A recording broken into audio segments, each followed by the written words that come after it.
या सीधे बैठिए, आंखें बंद कीजिए। इनहेल। वसुदेव सुतं देवं कृष्ण चाणूरमर्दनं देवकी परमानन्दं कृष्णं वन्दे जगद्गुरु। ओम शांति शांति शांति। Gently open your eyes. Hare Krishna everyone. चलिए, तो आज थोड़ा रिवीजन कर लेते हैं क्योंकि 3 चैप्टर हो गए हैं बिना रिवीजन किए हुए आपको। तो आपके सामने स्क्रीन रहेगी,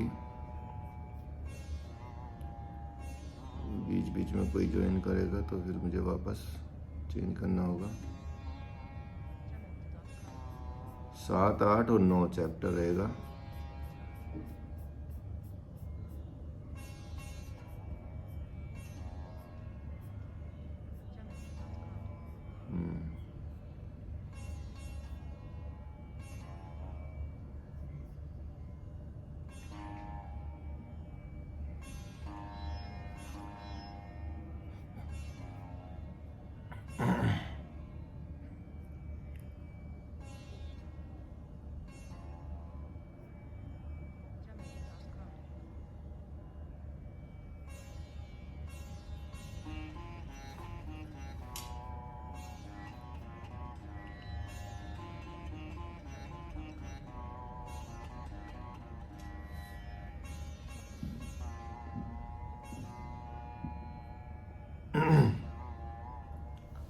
चलिए, ये स्क्रीन शेयर करने जा रहे हैं आपको।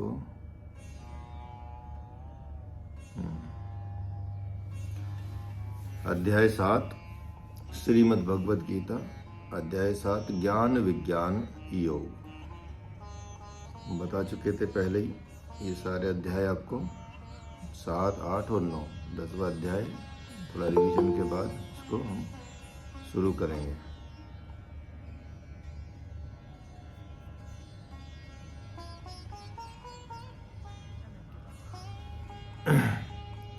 चलिए, इसमें मोस्टली हिंदी पढ़ेंगे और आप इसको रिवीजन करते रहिएगा। तो पहले 1-2 श्लोक देख लेते हैं।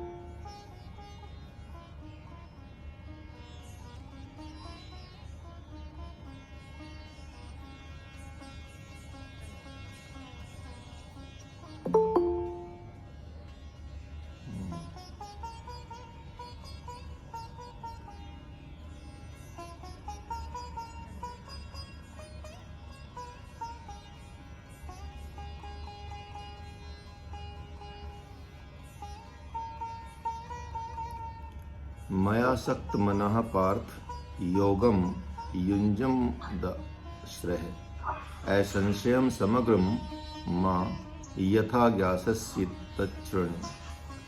ज्ञानम देहम सविज्ञानमिदं वक्ष्याम्यशेषतः यज्ञात्वा ने भूयोन यज्ञातव्यमशिष्यते। तो यहाँ आप देखेंगे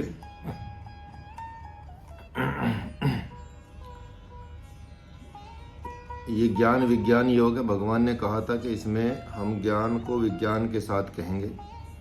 तो भगवान कह रहे हैं कि हे प्रथा नंदन, मुझ में आसक्त मन वाला, जो मुझ में आसक्त है या मुझको ध्याता है और उसका मन मेरे में ही रमा रहता है, और यदि वो मेरे आश्रित होकर योग का अभ्यास करता हुआ कोई भी व्यक्ति हो,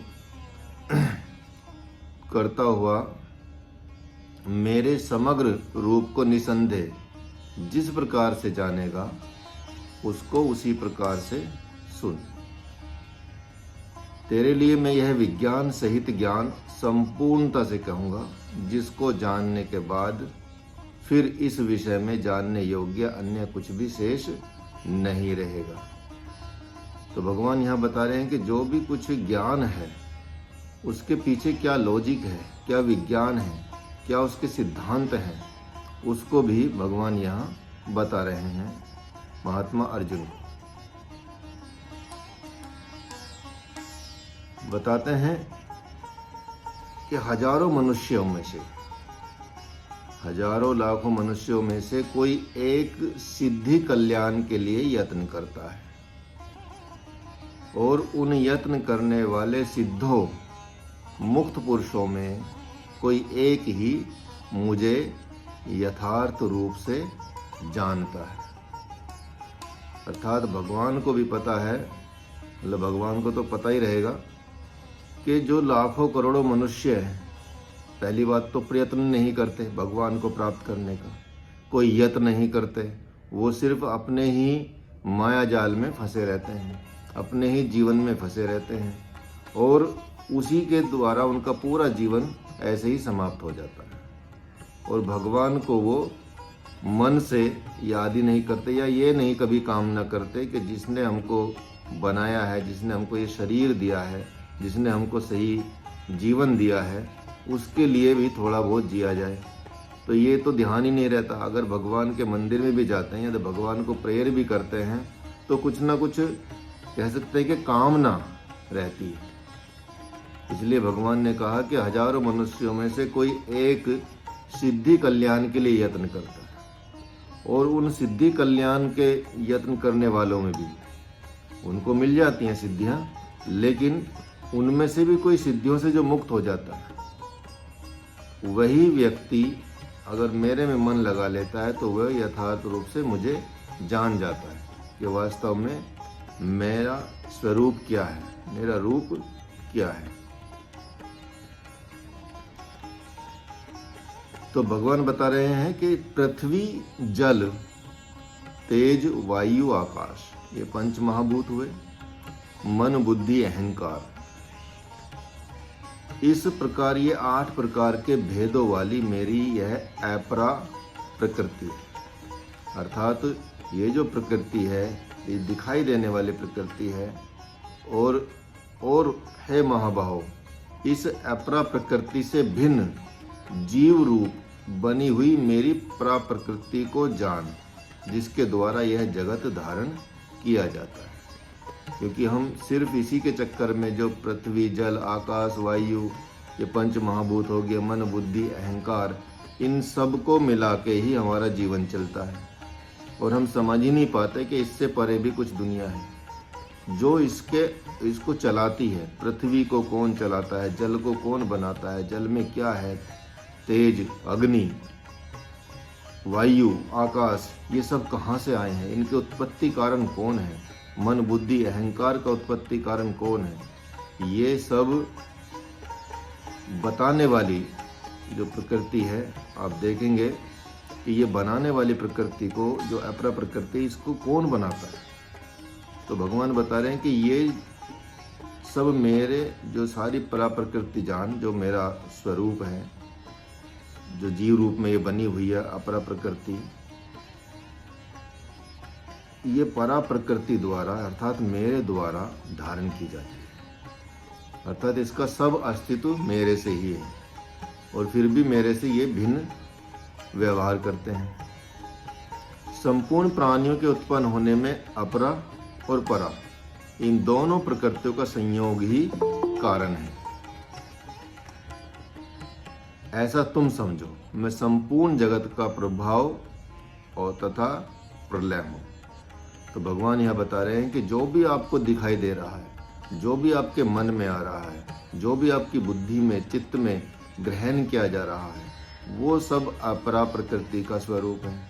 और जो अपरा प्रकृति है वो अकेली नहीं आती कभी भी, वो दोनों प्रकृतियों के संयोग से ही, जो मेरा स्वरूप परा प्रकृति है उसके संयोग से ही इसकी उत्पत्ति होती है। यही इसका मेन कारण है, दोनों के संयोग से ही उत्पन्न होता है। लेकिन फिर भी ये जितनी भी अपरा प्रकृति आपको दिखाई दे रही है, ये सब मेरे से ही है, ऐसा तुम समझो। क्योंकि इसकी उत्पत्ति का और प्रलय का, दोनों का कारण, संपूर्ण जगत की उत्पत्ति का और प्रलय का कारण दोनों का मैं ही हूं।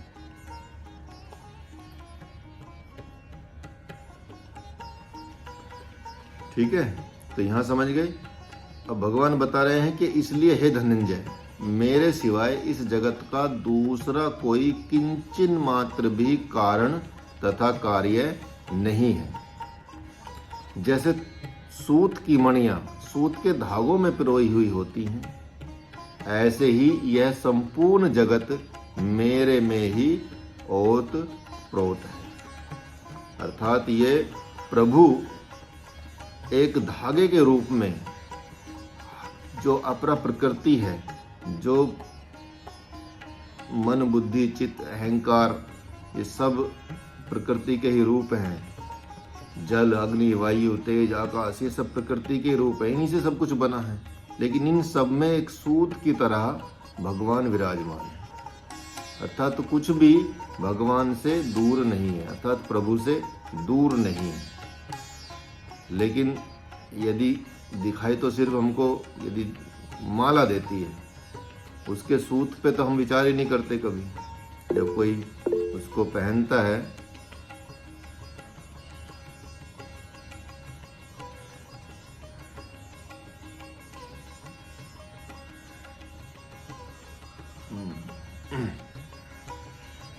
हाँ, हमको सिर्फ क्या दिखाई देता है? माला दिखाई देती है।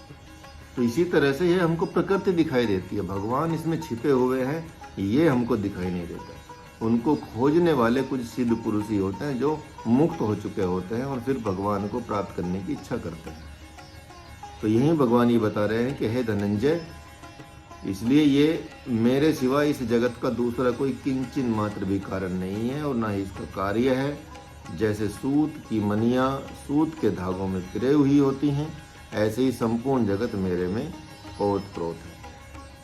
तो हे कुंती नंदन, अब इसको समझो कि क्या विज्ञान है, इस ज्ञान में क्या विज्ञान। जो आप जल देख रहे हैं, इस जल में जो रस आता है इस जल में जो रस है वो मैं हूँ। चंद्रमा और सूर्य में जो प्रकाश है वो मैं हूँ।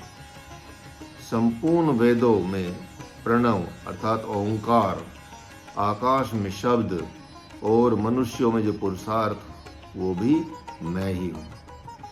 पृथ्वी में पवित्र गंध भी मैं ही हूँ और अग्नि में जो तेज है अग्नि का, जिसकी वजह से अग्नि का अस्तित्व है, वो भी मैं ही हूँ। और तथा संपूर्ण प्राणियों में जीवनी शक्ति भी मैं ही हूँ और तपस्वियों में तपस्या में भी मैं ही हूँ। अर्थात जहाँ भी आप देखते हैं, जिस अवस्था में भी देखते हैं, जिसका अस्तित्व जिस वजह से है वो मैं ही। किसी भी वस्तु को ले लें, प्रकृति की किसी भी उसको ले लें, तत्व को ले लें, उन तत्व में प्रभु का ही निवास होता है और प्रभु की वजह से ही वह तत्व विद्यमान होता है। तो जल यदि प्यास मिटाता है, तो जो प्यास मिटा रहा है वो जल नहीं मिटा रहा है, प्यास प्रभु मिटा रहे हैं आपकी। जो सूर्य और चंद्रमा से जो आप प्रकाश देख रहे हैं, आप सोच रहे हैं कि सूर्य और चंद्रमा का प्रकाश है, वो सूर्य चंद्रमा का प्रकाश नहीं है, वो प्रकाश रूप में प्रभु ही है। यहाँ ये बता रहे हैं। ओंकार, आकाश में जो शब्द है, वो उत्पत्ति कहाँ से हो रही है? वो भी प्रभु से हो रही है। तो यही बता रहे हैं कि पृथ्वी में गंध मैं हूँ, अग्नि में जो तेज है, अग्नि की जो कह सकते हैं कि ज्वलंतता है और जो उसकी ताप है अग्नि का, जिसकी वजह से अग्नि को अग्नि कहा जाता है, या कह सकते हैं कि अग्नि का स्वरूप है वो भगवान है।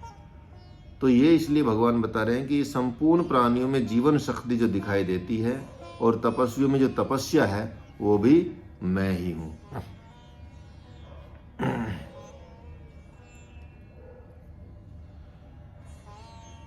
तो जल में, चंद्रमा में ओंकार, तपस्वियों का तप, सब भगवान ही है।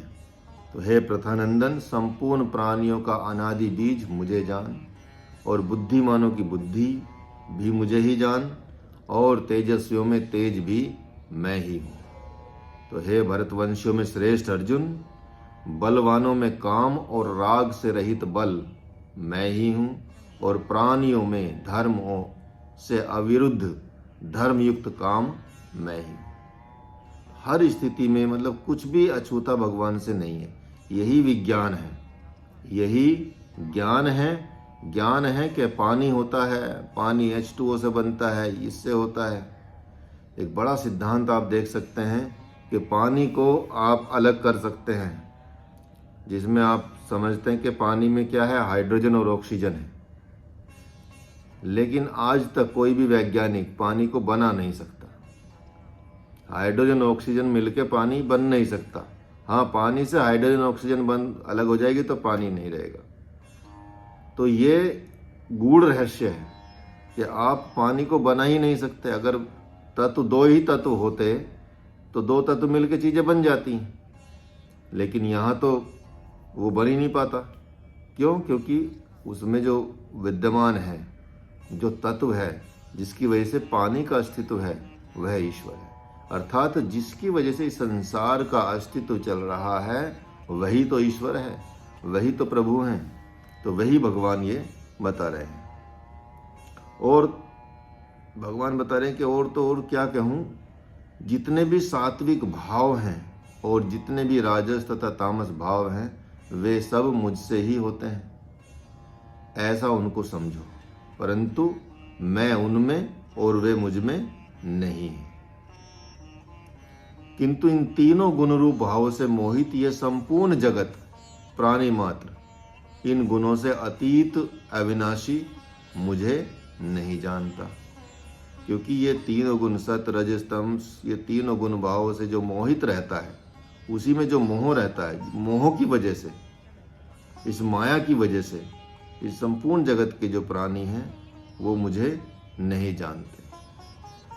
अविनाशी, भगवान अविनाशी है, उनका जिनका कभी विनाश ही नहीं होता। तो क्योंकि मेरी यह गुणमयी दैवी माया दुर्यत्य है, अर्थात इसे पार पाना बड़ा कठिन है। जो केवल मेरे ही शरण होते हैं, वे इस माया को तर जाते हैं। तो सब भगवान की जो माया है वही नचाती रहती है, वही आपसे सब कर्म कराती है, वही आपसे सब। लेकिन यदि आप भगवान की शरणागति हो जाते हैं तो आप माया से भी पार पा जाते हैं। परंतु माया के द्वारा जिनका ज्ञान हरा गया है, वे आसुर भाव का आश्रय लेने वाले और मनुष्यों में महान नीच तथा पाप कर्म करने वाले मूढ़ मनुष्य मेरे शरण नहीं होते। अर्थात जिनका जो ज्ञान है, जिनके पे जो माया की मार आ गई है, या जिनका ज्ञान माया ने हर लिया है, वो आसुरी भाव के व्यक्ति होते हैं और उन्हीं का आश्रय लेते हैं। और इस तरह के जो पाप कर्म मनुष्य जो रहते हैं, नीच कर्म करते हैं, वो मनुष्य मेरी शरण में नहीं होते। तो हे भरतवंशियों में श्रेष्ठ अर्जुन, पवित्र कर्म करने वाले अर्थार्थी, आर्त, जिज्ञासु, ज्ञानी अर्थात प्रेमी, ये चार प्रकार के मनुष्य मेरा भजन करते हैं, अर्थात मेरे शरण में रहते हैं। ध्रुव, आर्त, अर्थार्थी, ध्रुव, आर्त द्रौपदी हो गई, जिज्ञासु उद्भव और ज्ञानी सुखदेव हो गए। ये चार प्रकार के जो मनुष्य होते हैं, वो मनुष्य ही भगवान को प्राप्त करते हैं। ध्रुव की कहानी आपने सुनी है, द्रौपदी को आप जानते ही हैं, उद्धव जी को आप जानते ही हैं, ज्ञानी सुखदेव जी को आप जानते ही हैं। तो इस प्रकार के चार भक्त जो भगवान का भजन करते हैं, वे भगवान की शरण में चले जाते हैं और वो भगवान को प्राप्त कर लेते हैं। उन चार भक्तों में मुझ में निरंतर लगा हुआ अनन्य भक्ति वाला ज्ञानी अर्थात प्रेमी भक्त श्रेष्ठ है, क्योंकि ज्ञानी भक्त को मैं अत्यंत प्रिय हूँ और वह मुझे अत्यंत प्रिय है। पहले कहे हुए सब के सब चारों ही भक्त बड़े उदार श्रेष्ठ भाव वाले हैं, किंतु इनमें भी जो ज्ञानी है, प्रेमी, तो मेरा स्वरूप ही है, ऐसा मेरा मत है। कारण कि वह मुझसे अभिन्न है और जिससे श्रेष्ठ दूसरा कोई गति नहीं है, ऐसे मुझ में ही दृढ़ स्थित है। अर्थात भगवान को भक्ति के साथ, ज्ञान के साथ और भक्ति के साथ जो भगवान से प्रेम करता है और जो भटकता नहीं है। ज्ञानी भगवान इसलिए बोल रहे हैं क्योंकि भक्ति में अगर आपका भक्ति भाव है, ज्ञान है, तो ज्ञान के साथ ही आपकी भक्ति बड़ी उत्तम हो जाती है। नहीं तो आपको कोई भी भटका सकता है।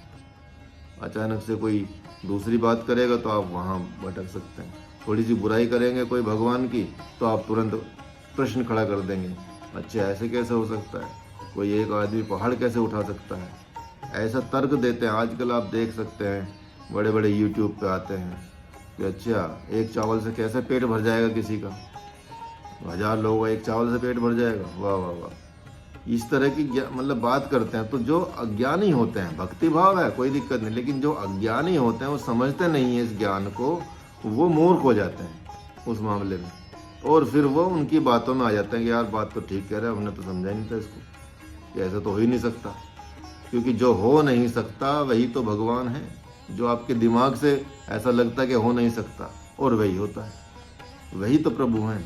नहीं तो प्रभु और आप में अंतर क्या, आप जैसे ना सोचने का मनुष्य। तो ये सारी चीजें हैं। इसलिए जो ज्ञानी है, प्रेमी है, भक्ति भाव में लगा हुआ है, वही प्रभु को प्राप्त कर जाता है। और भगवान उसको बता रहे हैं कि वो मुझसे अभिन्न नहीं है, मुझसे अलग नहीं है।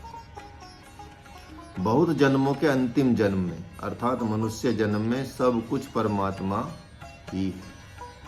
इस प्रकार जो ज्ञानवान मेरे शरण में होता है वह महात्मा अत्यंत दुर्लभ है।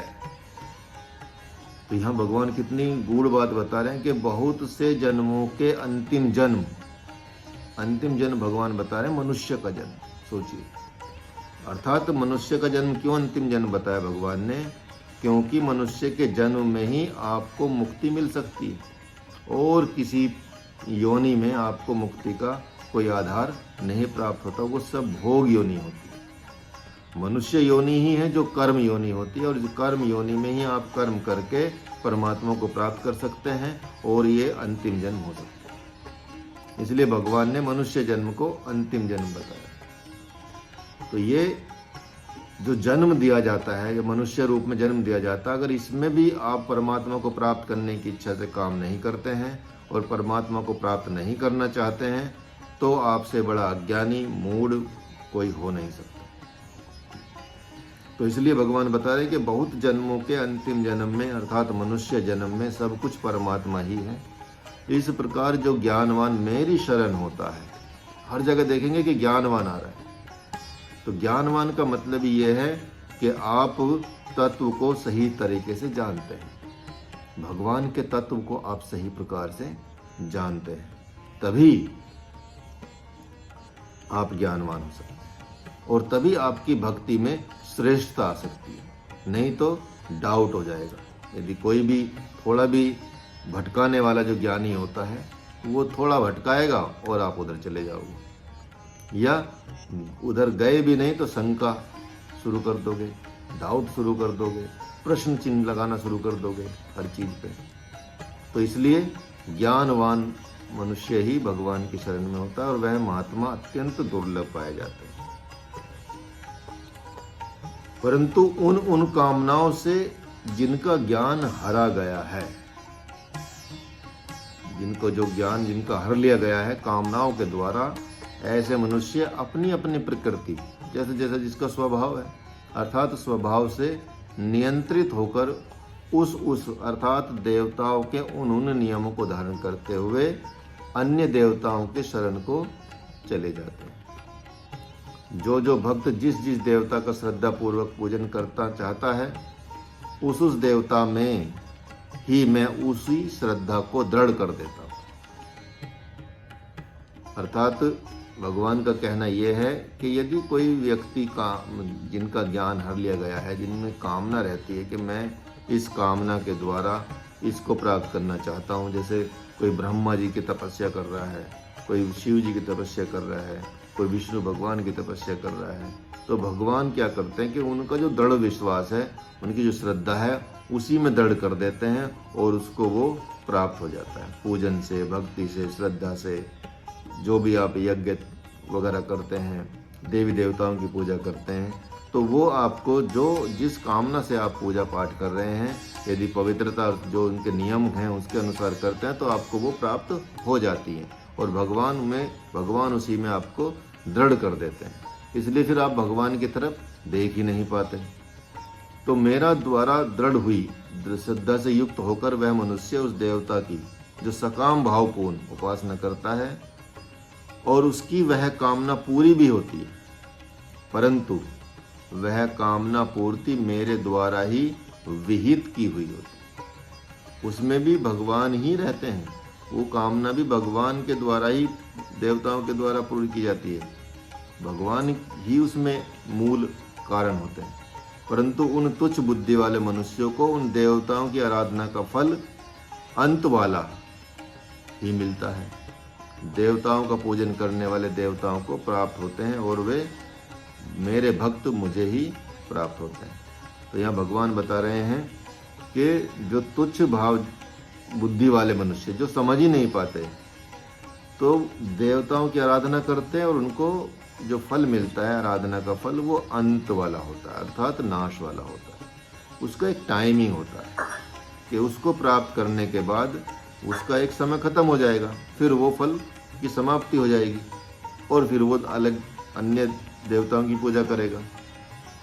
तो देवताओं को पूजन करने वाले देवताओं को प्राप्त होते हैं, लेकिन जो मेरे भक्त होते हैं वो मुझे ही प्राप्त होते हैं।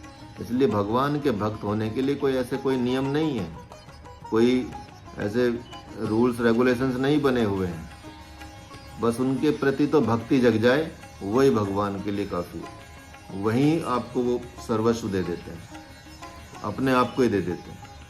तो बुद्धिहीन मनुष्य मेरे परम अविनाशी और सर्वश्रेष्ठ भाव को नहीं जानते हुए अव्यक्त मन इंद्रियों से पर मुझ सच्चिदानंद घन परमात्मा को मनुष्य की तरह शरीर धारण करने वाला मानते हैं। और यह जो मूढ़ मनुष्य समुदाय मुझे अज और अविनाशी ठीक तरह से नहीं जानता, उन सब के सामने योग माया से अच्छी तरह ढका हुआ मैं प्रकट नहीं होता।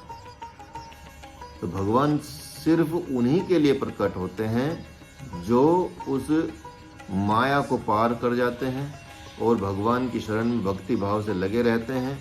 और मनुष्य भगवान सिर्फ शरीर धारण करने वाले नहीं, सगुण ब्रह्म नहीं है, बल्कि निर्गुण परम निर्गुण ब्रह्म भी, तो निर्गुण निराकार भी, वही उनका स्वरूप असली में है। बाकी जिस स्वरूप में आप चाहते हैं भगवान उसी स्वरूप में प्रकट हो जाते हैं।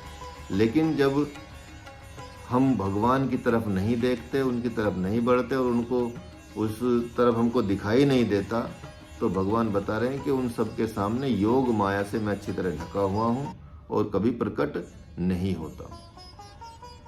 तो हे अर्जुन, जो प्राणी भूत काल में हो चुके हैं तथा जो वर्तमान में हैं और जो भविष्य में होंगे, उन सब प्राणियों को तो मैं जानता हूँ, परंतु मुझे भक्त के सिवाय कोई भी प्राणी नहीं जानता।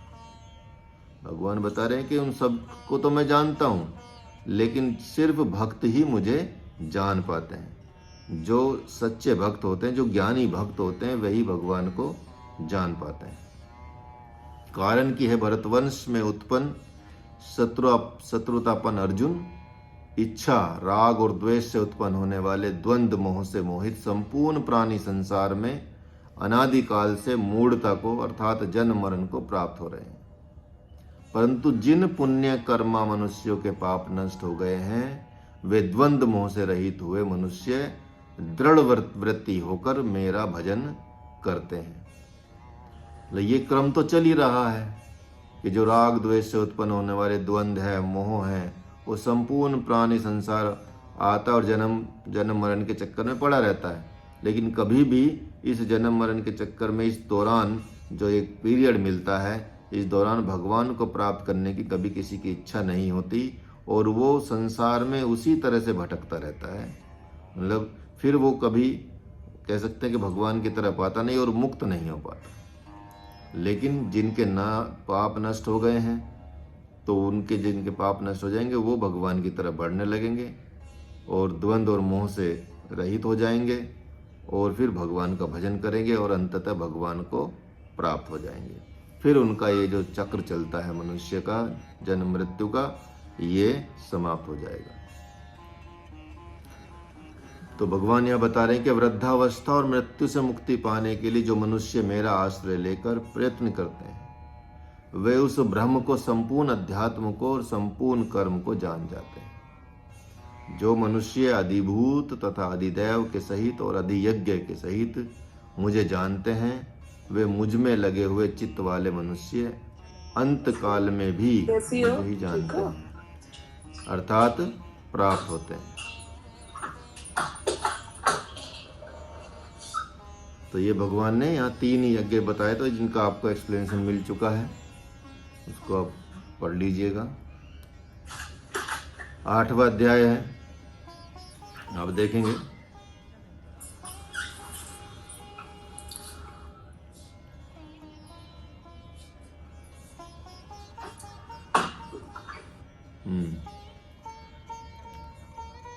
आठवां अध्याय को थोड़ा एक्सप्लेन करते हैं। अक्षर ब्रह्म योग। अर्जुन बोलते हैं कि हे पुरुषोत्तम, वह क्या ब्रह्म है, अध्यात्म क्या है, ब्रह्म क्या है, अध्यात्म क्या है, कर्म क्या है, अधिभूत किसको कहा गया है और अधिदैव किसको कहा जाता है। तो यहाँ अधियज्ञ कौन है और वह इस देह में कैसे है। हे मधुसूदन, वशीभूत अंतकरण वाले मनुष्य के द्वारा अंत काल में आप कैसे जानने में आते हैं। तो ये अर्जुन के प्रश्न हैं। 1 2 3 4 5 6 7 8 प्रश्न अर्जुन ने किए हैं। परम, यहाँ भगवान बता रहे हैं, श्री भगवान वाच, परम अक्षर ब्रह्म है और परा प्रकृति को अध्यात्म कहते हैं। प्राणियों की सत्ता को प्रकट करने वाला त्याग कर्म कहा जाता है। हे देहधारियों में श्रेष्ठ अर्जुन, क्षर भाव अर्थात नाशवान पदार्थ अधिभूत है। जितने भी एक क्षर भाव दिखते हैं, पुरुष अर्थात हिरण्यगर्भ ब्रह्मा अधिदैव है, और इस देह में अंतर्यामी रूप में से मैं ही अधियज्ञ।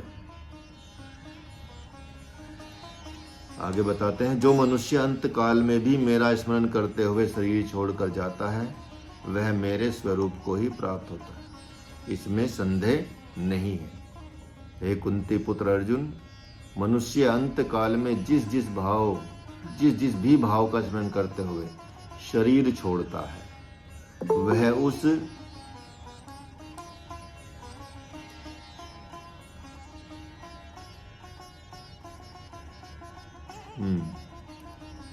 जिस भाव में शरीर छोड़ता है, मनुष्य अंत काल में जिस भी भाव का स्मरण करते हुए शरीर छोड़ता है, वह उस अंत काल के भाव से सदा भावित होता हुआ उसको ही प्राप्त होता है, अर्थात उस योनि में ही चला जाता है। इसलिए तू सब समय मेरा स्मरण कर और युद्ध भी कर। मुझ में मन और बुद्धि अर्पित करने वाला तू निसंदेह मुझे ही प्राप्त होगा। अर्थात भगवान यहाँ बता रहे हैं कि जो अंत काल में जैसी भाव वाला होगा, जैसे विचार वाला होगा, जैसे स्मरण वाला होगा, जैसी उसकी स्मृति होगी, वह उस जैसा ही उसको ही प्राप्त हो जाता है। और यदि भगवान को अंत काल में, चाहे पूरे जीवन में आपने भगवान को याद न किया हो, लेकिन उस वक्त पे यदि आपको भगवान याद आ जाते हैं, तो भगवान आपको प्राप्त हो जाते हैं। इसमें कोई संदेह भगवान नहीं बता रहे, लेकिन वो आदत नहीं होती। अगर वो आदत नहीं होगी तो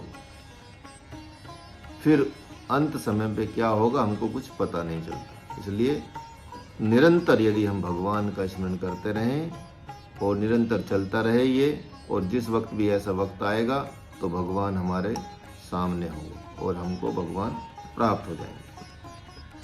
तो हे प्रथानंदन, अभ्यास योग से युक्त और अन्य का चिंतन न करने वाले चित्त से परम दिव्य पुरुष का चिंतन करता हुआ अर्थात शरीर छोड़ने वाला मनुष्य उसी को प्राप्त हो जाता है। जो सर्वज्ञ है, अनादि, सब पर शासन करने वाला, सूक्ष्म से अत्यंत सूक्ष्म, सब धारण पोषण करने वाला, अज्ञान से अत्यंत परे, सूर्य की तरह प्रकाश स्वरूप अर्थात ज्ञान स्वरूप ऐसे अचिंत्य स्वरूप का चिंतन करता है, वह भक्ति युक्त मनुष्य अंत समय में अचल मन से और योग बल के द्वारा भ्रकुटी के मध्य में प्राणों को अच्छी तरह से प्रविष्ट करके शरीर छोड़ने पर उस परम दिव्य पुरुष को ही प्राप्त होता है। तो अभ्यास योग की विधियां भगवान ने बताई है कि किस तरह से, इसका पूरा एक्सप्लेनेशन आपको बताइए कि किस तरह से जो मेन क्लास हुई थी उसमें आपको बताया है कि क्या क्या हमको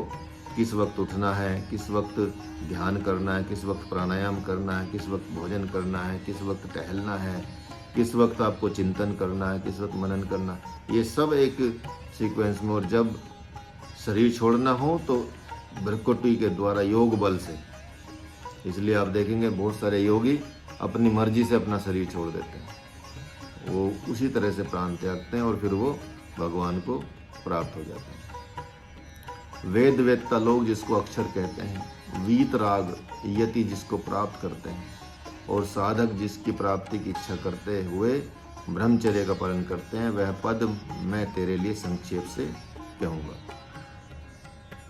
तो भगवान बता रहे हैं कि इंद्रियों के संपूर्ण द्वारों को रोककर, मन का हृदय में निरोध करके और अपने प्राणों को मस्तक में स्थापित करके योग धारण में सम्यक प्रकार से स्थित हुआ जो साधक ओम, इस एक अक्षर ब्रह्म का मानसिक उच्चारण और मेरा स्मरण करता हुआ शरीर को छोड़कर जाता, वह परम गति को प्राप्त होता है।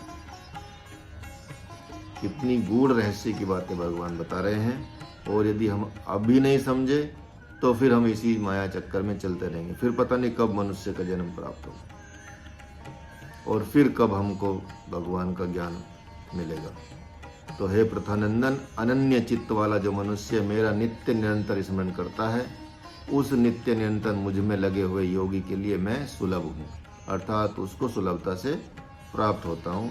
मतलब उसमें कोई विकटता नहीं है, कठिनता नहीं है, अत्यंत सुलभ भगवान को प्राप्त किया जा सकता है। जिसमें अनन्य चित्त वाला, मतलब उसके चित्त वाला जो मनुष्य भगवान में जो धारण करता है, उसके अन्य किसी और में धारण नहीं करता, वह भगवान को ही प्राप्त होता है। महात्मा लोग मुझे प्राप्त करके दुखालय अर्थात दुखों के घर और अशाश्वत अर्थात निरंतर बदलने वाले पुनर्जन्म को प्राप्त नहीं होते, क्योंकि वे परम सिद्धि को प्राप्त हो गए हैं, अर्थात उनको परम प्रेम की प्राप्ति हो गई है।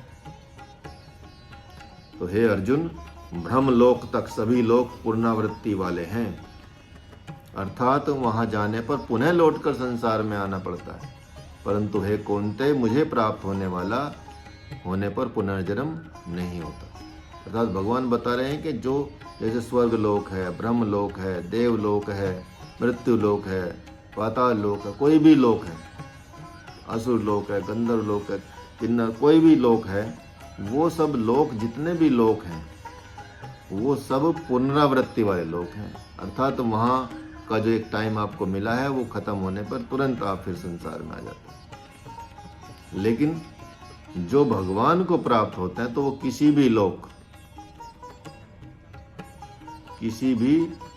लोक में नहीं जाता और सिर्फ भगवान को प्राप्त होता, फिर वो पुनः जन्म नहीं लेता, फिर उसका पुनर्जन्म नहीं होता। तो इसलिए किसी लोक में जाने की बजाय, स्वर्ग की कामना के बजाय प्रभु से प्रार्थना की जाए कि हमको प्रभु मिल जाए। जो मनुष्य ब्रह्मा के 1000 चतुर्युगी वाले एक दिन को और 1000 चतुर्युगी वाली एक रात्रि को जानते हैं, वे मनुष्य ब्रह्मा के दिन और रात को जानने वाले होते हैं। ब्रह्मा के दिन के आरंभ काल में अव्यक्त ब्रह्मा के सूक्ष्म शरीर से संपूर्ण शरीर पैदा होते हैं, और ब्रह्मा की रात के आरंभ होने पर उस अव्यक्त नाम वाले ब्रह्मा के सूक्ष्म शरीर में ही संपूर्ण शरीर में लीन हो जाते हैं। तो हे पार्थ, यह प्राणी समुदाय उत्पन्न होकर प्रकृति के परवश हुआ ब्रह्मा के दिन के समय उत्पन्न होता है और ब्रह्मा के रात्रि के समय लीन हो जाता है। तो ये क्रम चलता ही रहता है और इसको पार जाने के लिए भगवान की शरण में जाना पड़ता है। परंतु उस अव्यक्त ब्रह्मा के सूक्ष्म शरीर से अन्य अनादि अत्यंत श्रेष्ठ भाव रूप में जो अव्यक्त ईश्वर है, वह संपूर्ण प्राणियों के नष्ट होने पर भी नष्ट नहीं होता। उसी को अव्यक्त और अक्षर ऐसा कहा गया तथा उसी को परम गति कहा गया, और जिसको प्राप्त होने पर जीव लौटकर संसार में नहीं आते, वह मेरा परम धाम है। यदि भगवान के धाम चले गए तो फिर आप धरती लोक में नहीं आएंगे, आपको मुक्ति मिल जाएगी, परम आनंद मिल चुका होगा। तो हे प्रथानंदन अर्जुन, संपूर्ण प्राणी जिसके अंतर्गत हैं और जिससे ये संपूर्ण संसार व्याप्त है, वह परम पुरुष परमात्मा तो अनन्य भक्ति से प्राप्त होने योग्य है। परंतु हे भरतवंशों में श्रेष्ठ अर्जुन, जिस काल अर्थात मार्ग में शरीर छोड़कर गए हुए योगी अनावृत्ति को प्राप्त होते हैं, अर्थात पीछे लौटकर नहीं आते, और जिस मार्ग में वे गए हुए आवृत्ति को प्राप्त होते हैं, अर्थात पीछे लौटकर आते हैं, उस काल को अर्थात दोनों मार्गों को मैं कहूँगा। जिस मार्ग में प्रकाश स्वरूप अग्नि का अधिपति देवता, दिन का अधिपति देवता, शुक्ल पक्ष का अधिपति देवता और 6 महीनों वाले उत्तरायण का अधिपति देवता है, उस मार्ग से शरीर छोड़कर गए हुए ब्रह्मवेत्ता पुरुष पहले ब्रह्मलोक को प्राप्त होकर पीछे ब्रह्मा के साथ ब्रह्म को प्राप्त हो जाता है। और जिस मार्ग में धूम का अधिपति देवता, रात्रि का अधिपति देवता, कृष्ण पक्ष का अधिपति देवता और 6 महीनों वाले दक्षिणायन का अधिपति देवता है, शरीर छोड़कर उस मार्ग से गया हुआ योगी सका मनुष्य चंद्रमा की ज्योति को प्राप्त होकर लौट आता है, अर्थात जन्म मरण को प्राप्त होता है। तो भगवान बता रहे हैं कि जिस रास्ते से आपके प्राण निकलेंगे वो रास्ता कौन सा होगा, उस रास्ते की गति क्या होगी, वो यहाँ भगवान बता रहे हैं। तो जो ऊपर के रास्ते से जिसके प्राण निकलते हैं और भगवान की शरण में निकलते हैं, भगवान के स्मरण में निकलते हैं, तो ब्रह्म को प्राप्त होते हैं, और जिसके अधोगति से निकलते हैं वो दोबारा से जन्म लेने वाले होते हैं। क्योंकि शुक्ल और कृष्ण ये दोनों गतियां अनादिकाल से जगत प्राणी मात्र के साथ संबंध रखने वाली मानी गई हैं। इनमें से एक गति में जाने वाले को लौटना नहीं पड़ता और दूसरी गति में जाने वालों को पुनः लौटना पड़ता है। तो हे प्रथानंदन, इन दोनों मार्गों को जानने वाला कोई भी योगी मोहित नहीं होता। अतः हे अर्जुन, तू सब समय योग युक्त समता में स्थित हो जा। योगी भक्त इसको इस अध्याय में वर्णित विषय को जानकर वेदों में, यज्ञों में, तपों में तथा दान में जो जो पुण्य फल कहे गए हैं, उन सभी पुण्य फलों का अतिक्रमण कर जाता है और आदि स्थान परमात्मा को प्राप्त हो जाता है। तो ये आपका 8वां अध्याय था। 9वां अध्याय राजविद्या राजगुह्य योग, राजयोग। तो यहाँ भगवान बता रहे हैं, भगवान बोल रहे हैं कि यह अत्यंत गोपनीय विज्ञान सहित ज्ञान दोष दृष्टि रहित तेरे लिए मैं फिर अच्छी तरह से कहूँगा। पहले 7वें अध्याय में कहा है और अब 9वें अध्याय में बता रहे हैं कि दोबारा से मैं कहूँगा, फिर से अच्छी तरह से कहूँगा, जिसको जानकर तू अशुभ से अर्थात जन्म मरण रूप संसार से मुक्त हो जाएगा। यह विज्ञान सहित ज्ञान अर्थात समग्र रूप संपूर्ण विद्याओं का राजा और संपूर्ण गोपनीयों का राजा है। यह अति पवित्र तथा अति श्रेष्ठ है और इसका फल भी प्रत्यक्ष है। यह धर्म में भी है, अविनाशी भी है और करने में बहुत सुगम है, अर्थात इसको प्राप्त करना बहुत ही सुगम है। ऐसा भगवान यहाँ राजयोग बता रहे हैं।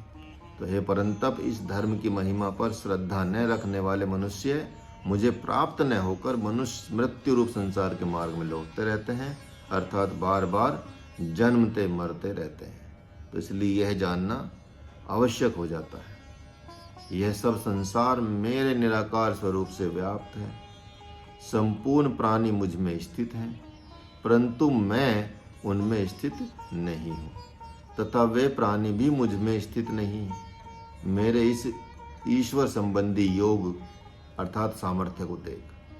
संपूर्ण प्राणियों को उत्पन्न करने वाला और प्राणियों को धारण भरण पोषण करने वाला मेरा स्वरूप उन प्राणियों में स्थित नहीं है। जैसे सब जगह विचरने वाली महान वायु नित्य ही आकाश में स्थित रहती है, ऐसे ही संपूर्ण प्राणी मुझ में ही स्थित रहते हैं, ऐसा तुम मान लो।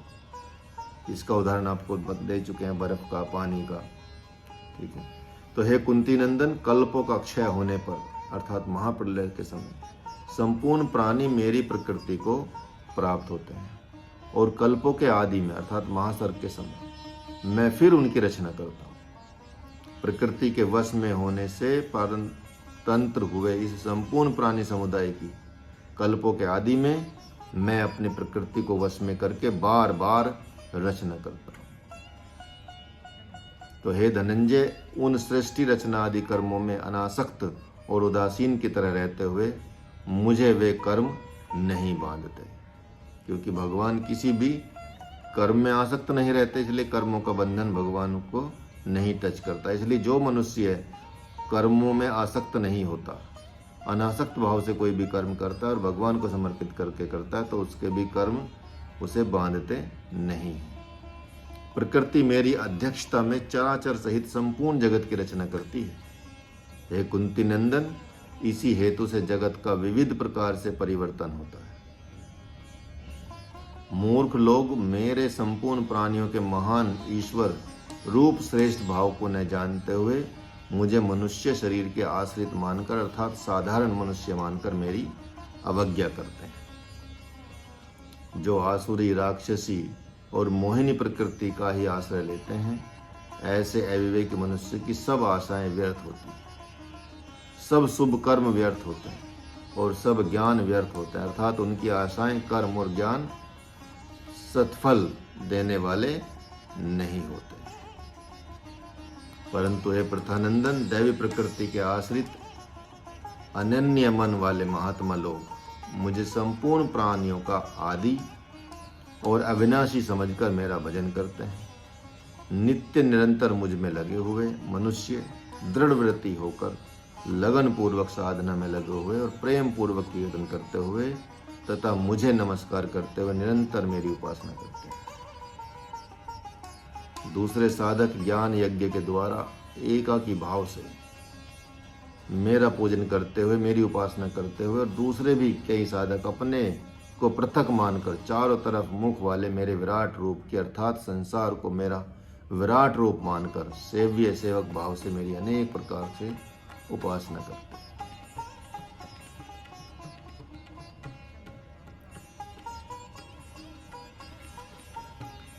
तो भगवान बता रहे हैं कि क्रतु में मैं हूँ, यज्ञ में मैं हूँ, स्वधा मैं हूँ, औषधि मैं हूँ, मंत्र मैं हूँ, घृत मैं हूँ, अग्नि मैं हूँ, हवन रूप क्रिया मैं हूँ, जानने योग्य पवित्र ओंकार, ऋग्वेद, सामवेद और यजुर्वेद भी मैं ही हूँ।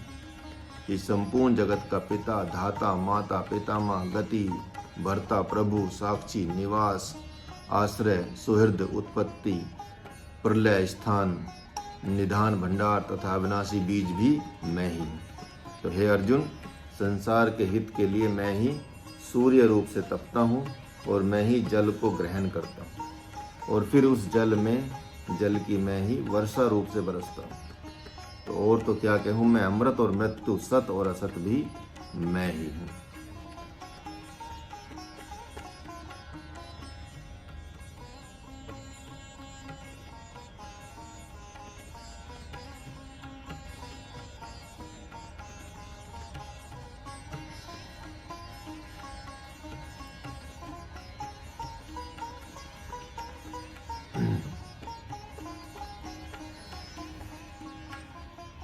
फिर बता रहे हैं भगवान के तीनों वेदों में कहे हुए सकाम अनुष्ठान को करने वाले और सोम रस को पीने वाले जो पाप रहित मनुष्य यज्ञों के द्वारा इंद्र रूप से मेरा पूजन करके स्वर्ग प्राप्ति की प्रार्थना करते हैं, वे पुण्यों के फलस्वरूप पवित्र इंद्रलोक को प्राप्त करके वहां स्वर्ग के देवताओं के दिव्य भोगों को भोगते हैं।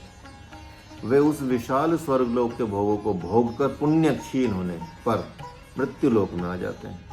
इस प्रकार तीनों वेदों में कहे हुए सकाम धर्म का आश्रय लेते हुए भोगों की कामना करने वाले मनुष्य आवागमन को प्राप्त होते हैं। ठीक है, तो भगवान यही बता रहे हैं कि जो स्वर्ग की कामना करते हैं और उसी के आधार पर सकाम भावना से वो यज्ञ करते हैं, देवताओं की पूजा करते हैं, तो वो उनको प्राप्त हो जाते हैं। और जितने उनके पुण्य होते हैं उन भोग के वो आदमी फिर वापस आ जाते हैं, वहीं आके गिरते हैं। तो जो अनन्य भक्त मेरा चिंतन करते हुए मेरी भली भांति उपासना करते हैं, मुझ में निरंतर लगे हुए उन भक्तों का योगक्षेम मैं वहन करता हूँ।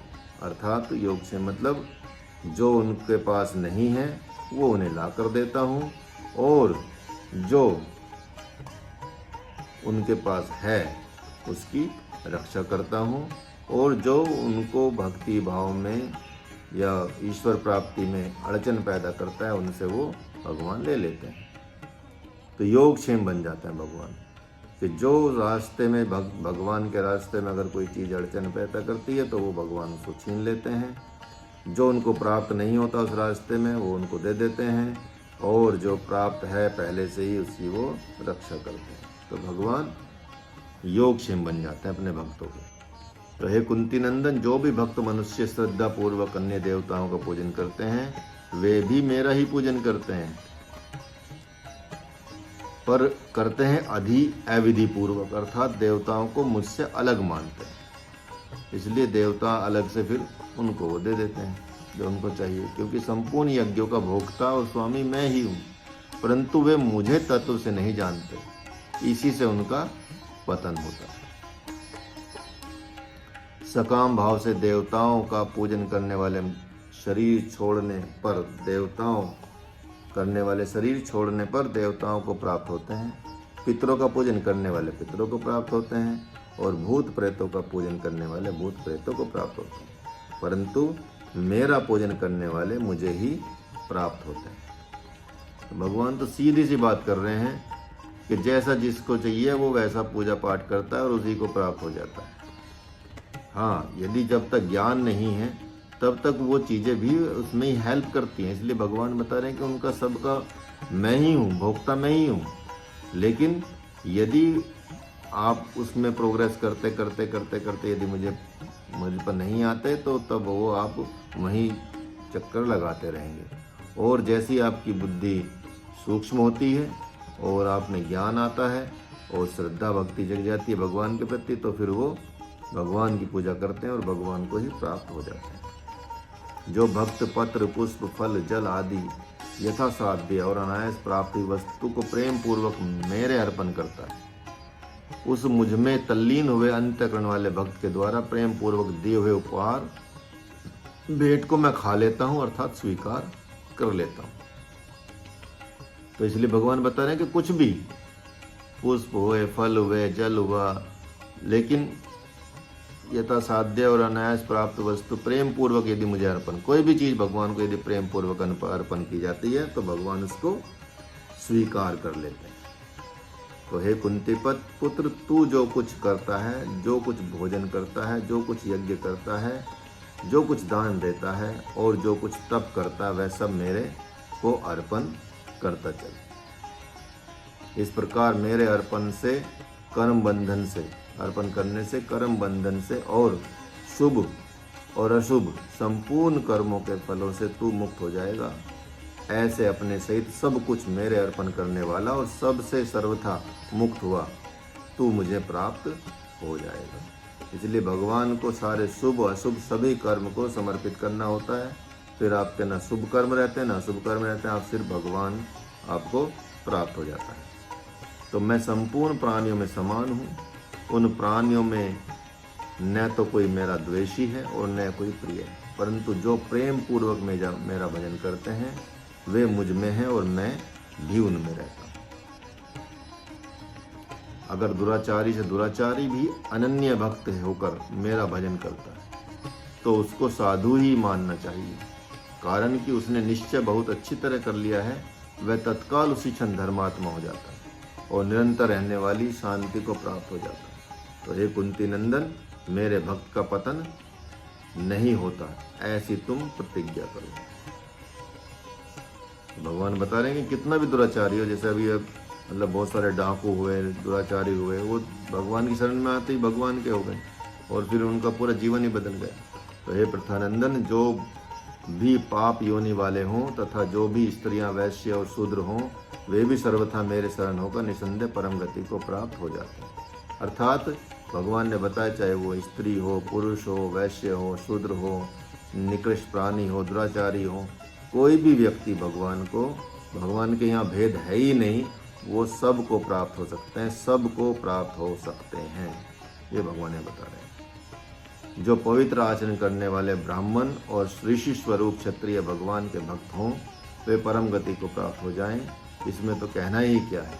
इसलिए इस अनित्य और सुख रहित शरीर को प्राप्त करके तू मेरा भजन कर, तू मेरा भक्त हो जा, मुझ में मन वाला हो जा, मेरा पूजन करने वाला हो जा और मुझे नमस्कार कर।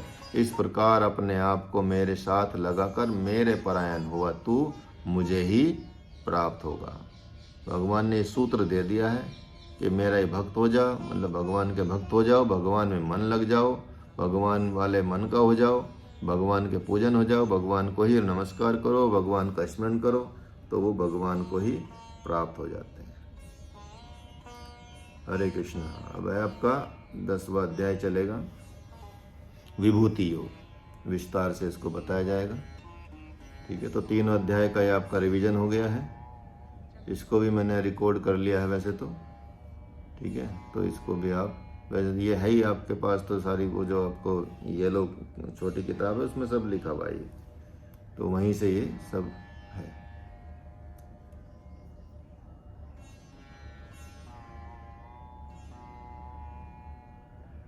चलिए, हरे कृष्ण। कुछ पूछना हो किसी को तो पूछ सकता है।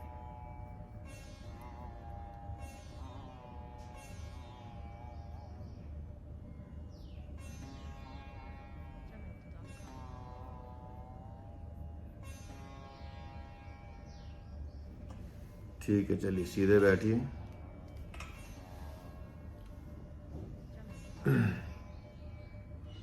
इनहेल करेंगे,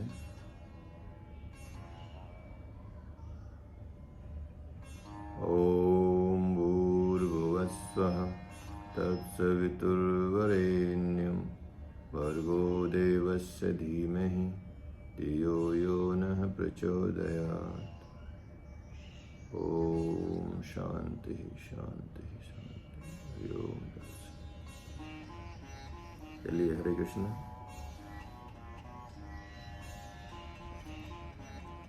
कल देखते हैं, कल का क्लास का मैं बता दूंगा, या तो शाम को भी कर सकते हैं, सुबह, क्योंकि थोड़ा हो सकता है मैं हरिद्वार जाऊंगा आज, तो